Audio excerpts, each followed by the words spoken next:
Ito ay isang clone na iPhone, ano. Ito naman ay original na iPhone 12. See the difference? Ito ang isang paraan paano mo malalaman na. Marami kasing paraan, pero bakit ba? Ito yung gusto kong paraan eh. Ito yung paraan, o yan, para malaman mo kung fake din yung cellphone mo, no? Kasi ang dami ko chinecheck eh. Isa na rin yung ano, tawag dito? Flash. Kumuha ng puting papel.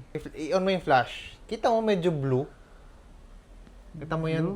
Kita mo yun. Lumapit ka. Oo. Kita mo yung blue. Ito. Yung parang Dito blue. ayan. Dito tayo sa itim. Tignan mo tong original na iPhone. Pure Yellowish. white. Oo nga. Yellowish nga siya. Ito talaga white siya na may blue. Itong phone na to ay isang fake na, yan parang Windows pa nga yung pagkakadesign. Ito ay isang clone na iPhone, ano. Ito naman ay original na iPhone 12.